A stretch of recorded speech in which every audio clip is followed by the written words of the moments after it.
Hello, hello. Today I'm going I've been to a be going over the Magsorc sustain build that I use. As you can see, it is actually a build that I use. I'm equipping it now.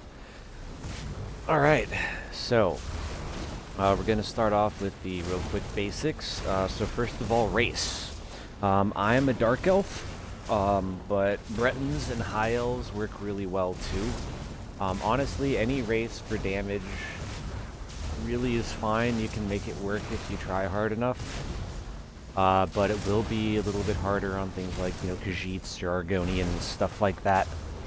But every patch is going to be a little bit different, so just keep up on what the current race metas are for mag damage and whatnot, and you should be fine. But like I was saying, I'm a Dark Elf, so I'm going to be doing one from the perspective of a Dark Elf.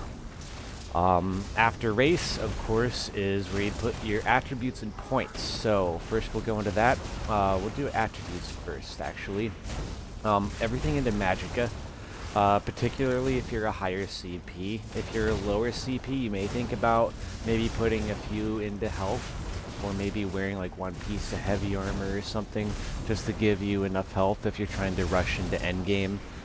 If you're cool just doing the more, taking your time and working your way up, just keep it all in Magicka. Especially on Magsorcs and Templars. It's pretty easy to keep your health and resources up.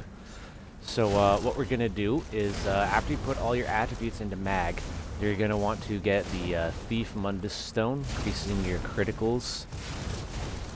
You're also going to want to spec mostly into your Max Magicka, and your spell damage and your spell crit. Now, right now, the crit is kind of funny. It used to be a crit meta. It's been a crit meta for most of the game, but right now it's a pretty even blend between spell damage and crit for what you want for stats, and then Max Magicka is like the next most important. So as you can see on there, I don't have food, so I'll use some food. Meta food is the Ghastly Eyeball. It's one of the Halloween things, and of course your Alliance spelled out for, or you can use Essence and Spell Power pots too, but the Alliance ones are cheaper. Roughly 20k, 30k a stack, 200, so that's not too bad. But anyway, that's basically what you want to look like with all your stuff. But this build has completed a decent amount of content. You can't tell anymore because all the stuff is shared between characters, but I've done most of the content in the game by this point. And this is the build that I use for most of it. This build's changed very little in the 6 years I've been playing. It's more or less the same, just swapping a few abilities between front and back. Mostly it's just the gear that's changed, and occasionally CP. But as next, what we're going into is going to be your gear. So when you're first starting out on this game, the easiest thing to run is going to just have someone craft you Julianus. That right there. I have this for roleplay or a hybrid build that I do, so don't worry about that too much. But Julianus is like a really good starter set, so if you're just now starting out and trying to get into Magsorc, have a buddy or a guild crafter, or just find and hire a crafter and have them make you some Julianus and Kvetch Gladiator. Those are really good right now for damage. Once you can start farming gear, good easy sets to get are, if you have DLC content, try to get False Gods. That's what I run for my sustain build, actually, is False Gods. If you can get the Perfected, but it's not necessarily, required or anything. It works just as well on non-perfected.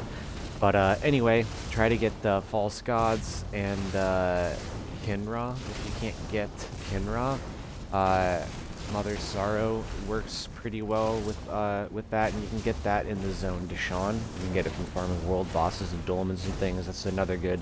That'd be the next step up from Julianus, and Kvetch would be Mother's Sorrow and probably False Gods from Sunspire on normal. But wait until you get to level 160. Keep with crafted gear till you hit level 160. Level 160 is the max gear. Once you get there, you're pretty well set. But once you get into endgame, you're going to be wanting to run Kinra almost for sure on every mag, almost. There are some builds that don't run it, but it's a pretty meta set. Gives you a lot of good buffs, weapon spell, crit, weapon spell, dealing damage, gives you a stack of burning heat, increasing your stuff, blah blah blah, major berserk. While it's active, you can get 100% uptime on that major berserk. That's really nice, and it gives all your teammates minor berserk. Now some healers run that, and that's fine. That still gives you minor berserk, because this doesn't give you minor berserk, it only gives you major, and it doesn't give anyone else major. So if you're running this and a healer is also running it, that's fine, because the healer will be giving you minor, you're giving yourself major, and you're giving the healer minor, they're giving themselves major. So no matter how you look at it, it's generally just, it's good to have that on. You can't really go wrong with it.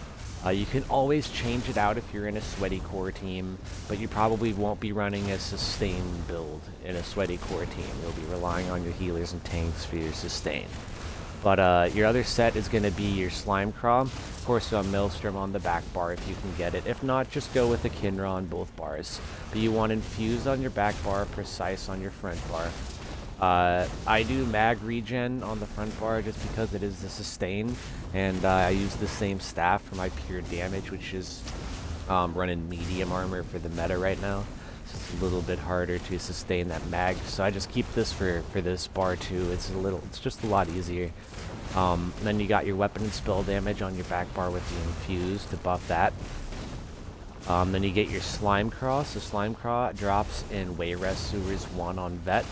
It's you just have to beat it, and you'll get the helm. Beat it 3 times. You'll have all 3 weights. You want the light. And then just max magic glyphs on everything. And your False Gods is going to be your body set. So that's going to be everything. And then if you can get the Waiter kill, get it. It's one of the scrying items that you get from one of the DLCs, from one of the Skyrim DLCs. I think it's Western Skyrim. But if you don't have the scrying skill line, you can just use the, see the 2-piece gives you minor berserk. You're not given that from the Kinra, so if you want, you can just run the 2-piece Slime Craw. Or you can use a 1-piece of something else, like Ice Heart or something that gives you crit. But that's only if you don't have the kill. The kill's really nice. It's not as good in solo type content. So if you are running solo content, I would recommend probably taking the kills off and running a monster shoulder, either on 1-piece or just run a 2-piece Slime Craw. But basically just run the False Gods for everything else on the body, and then Kinra on the jewelry. And you want to run Bloodthirsty for the jewelry if you can. If you don't have Bloodthirsty, try to get it. In the meantime, you can just run Arcane. Arcane works, it's the next best thing. Infused works pretty well, but that's expensive trait to get. But then just go Bloodthirsty with the spell damage glyphs for that. And that's pretty much the gear setup. Next, we're going to go into the champion point setup. Now, the only thing that's going to matter is the blue tree as far as damage output's concerned. Everything else is going to be more survivability, and you're just going to kind of put points into the things that are going to help you and your build and your play style out the most. It's not going to really be a make or break it, so it's whatever just helps you the most. So just look at what it says, and if you feel like that's something that's going to help you, try it out. You can always mess around with it and try other things. Even more so as you get higher CP. But you're going to want, of course, get the Eldritch Insight, because that gives you more max magicka. And the more max magicka you have, the more spell damage you have, and spell damage is good. And since that's just a passive, and it only takes 20 points, you're going to want to get that, like, right away. Same with this one right here, Precision, increasing your crit chance. That's also a must-have. This bad boy right here, I don't know why I didn't have that. But you're going to want that for sure also. That's another passive, you don't have to slot it. So now for the ones that you're going to want to have. This one right here. Deadly Aim increases your damage done with single target attacks. Actually, I'll just pull it up here. So that's this one that I was talking about right there. You're also going to want Fighting Finesse, Master at Arms, and Thaumaturge. So, whoop, didn't mean to back out. So, where those are is this is the Deadly Aim, this is the Thaumaturge, this is the Master at Arms. The other one, I think, is, yep, right here, Fighting Finesse. So you're going to have to get that one before you can even get this. And you have to get this one, and then put points into here. And these are also just passives. You don't have to slot them. Well, that one you have to slot, but this one right here, this one right here, and this one right here, you don't have to. Why do I have this one instead of that? I don't know. Anyway, but yeah, you want those. Just these are a little less important. Just get them when you have more CP. Honestly, you just need to get that one. As long as you put 20 points into that, it'll unlock these. And you want to get these first. These are the big three. You pretty much need these. This increases your damage over time, your AoE, and your single target, and that's all very, very good.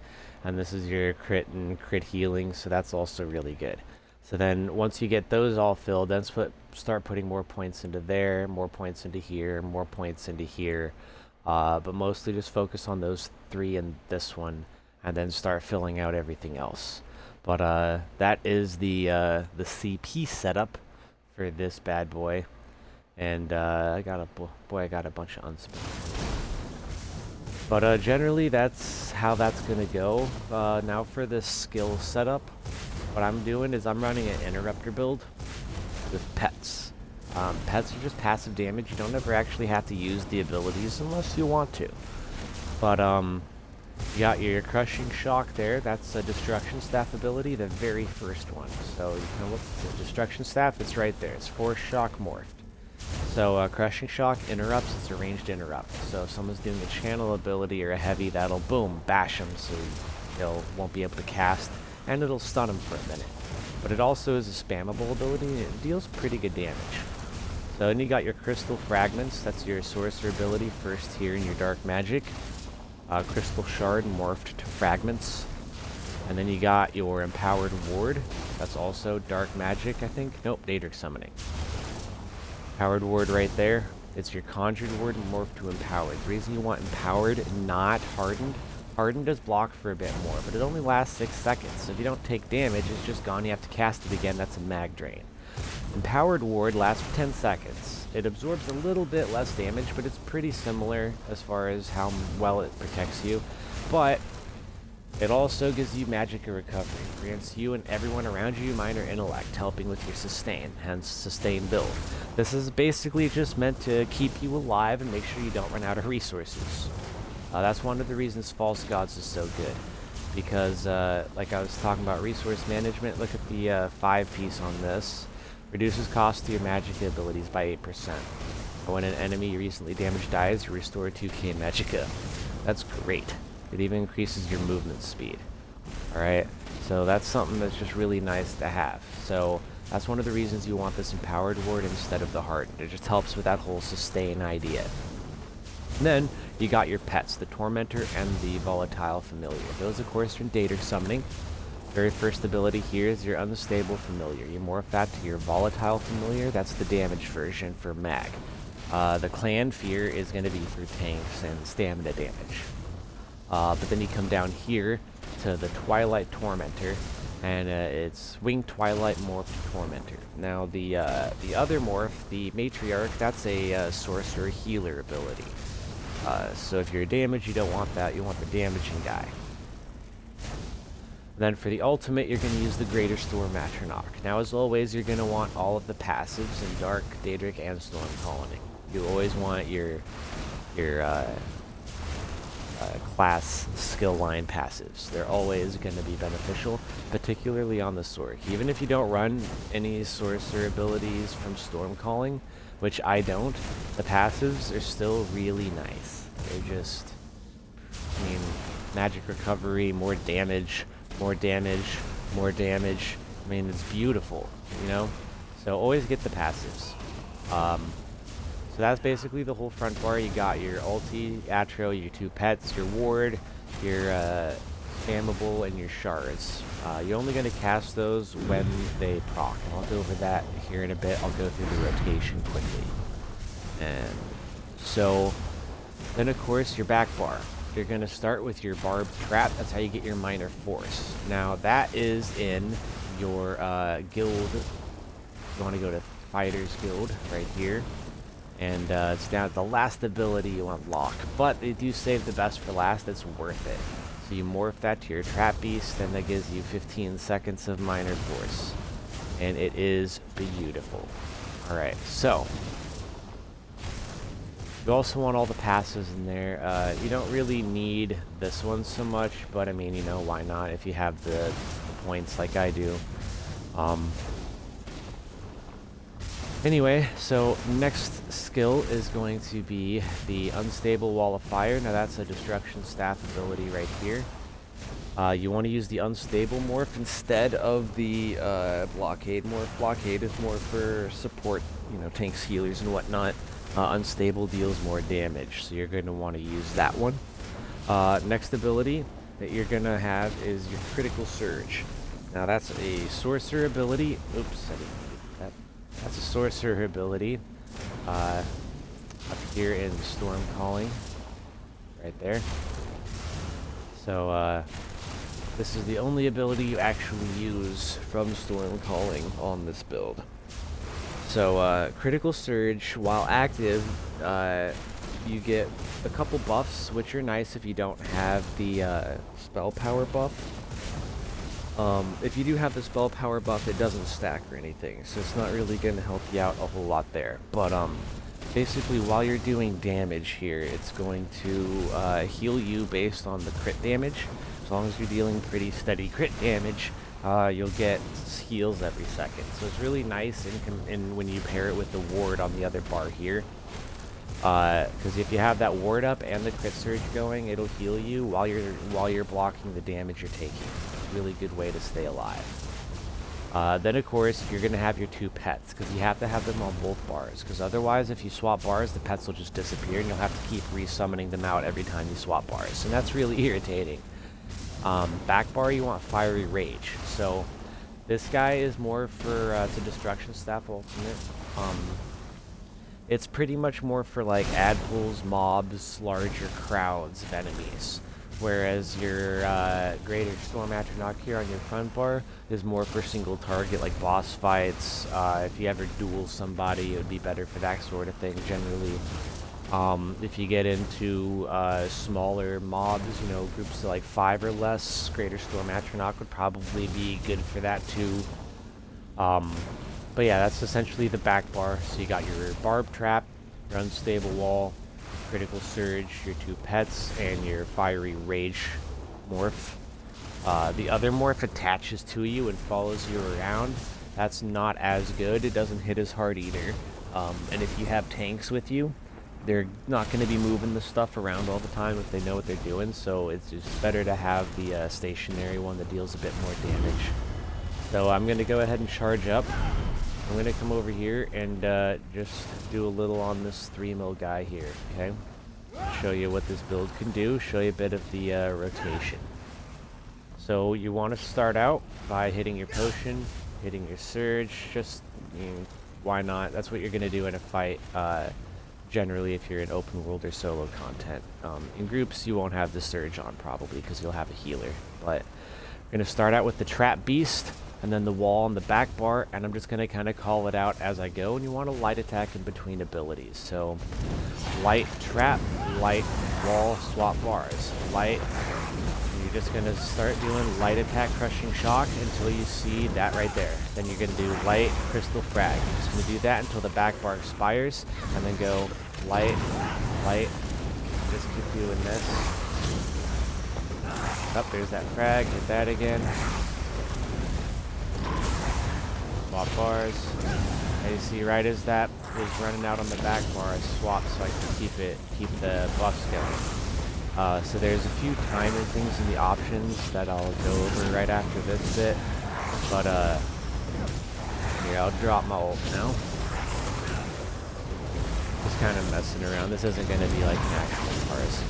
I'm talking through it and stopping it. But even with that, you notice the health is going down really fast. So, I mean, we're already below half health, and I haven't even come close to running out of magic yet. Starting to get close a little bit there, but all you gotta do is just throw one heavy attack, and you're back on. And of course, if you're in a group with people, you're gonna have synergies, LE drain, things like that to help keep your magic and everything up. So it's not gonna be a really big problem. But if you're in solo content, you know, you're doing Maelstrom, this is a really good build for Maelstrom, actually. If you're doing stuff like that, you can actually just heavy attack every once in a while. It doesn't really lose hardly any damage. So, as you can see there, you can ignore this the Soulsworn, that's the guy back there. But, that's from earlier, that's just a glitch. But I killed that dummy in a minute and 34.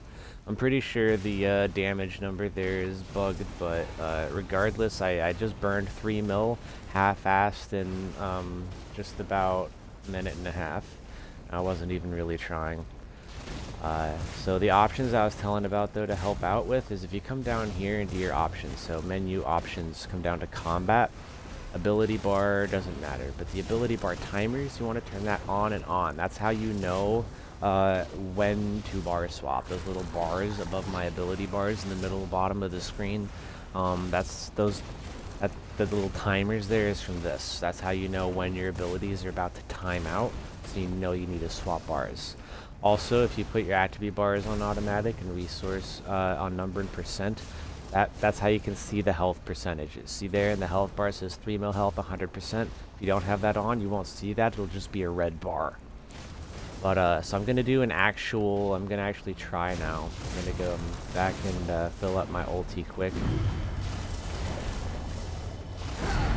I'm going to do a legit parse now so you can see how hard this dude actually goes. So I'm just going to start out by hitting those abilities. And here we go. Now, remember, always light attack in between. You want to make sure that you're placing your AoEs and things down right before they wear out or right as they're wearing out. Oop, I missed the light attack. Try not to miss light attacks if you can help it. Light attacks help with your mag sustain and your resource management. They also deal a little bit extra damage and help your abilities cast just a little bit quicker. And always try to cast your ultis as soon as you get them, unless you're doing something that requires you to save them for a certain point.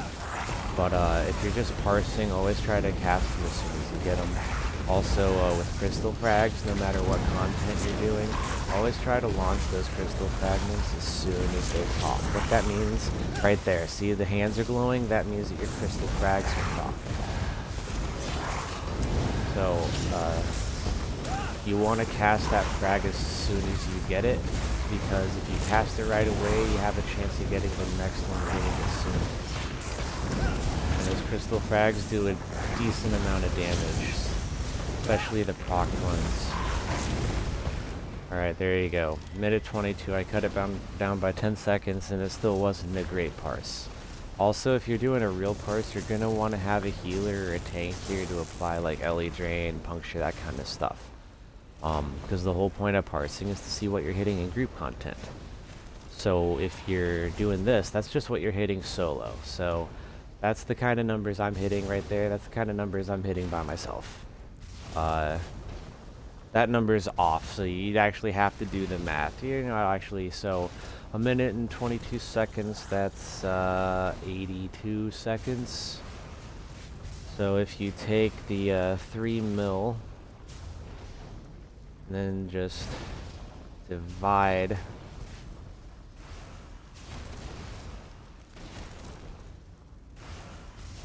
so that would be 36k. So yeah, that's about 10k off. So that parse was like 36 or 37,000 roughly damage per second, which is still pretty high. So if I had the LE drain on, they didn't have to heavy attack and didn't mess up a couple times, probably be right around 40, which is right where you want to be for endgame. This of course isn't the actual my hardest hitting setup This is just a sustain so you can keep your resources better for solo content, and keep your life, keep from dying a little bit easier. So I mean, being able to hit nearly endgame numbers with the solo build is pretty good.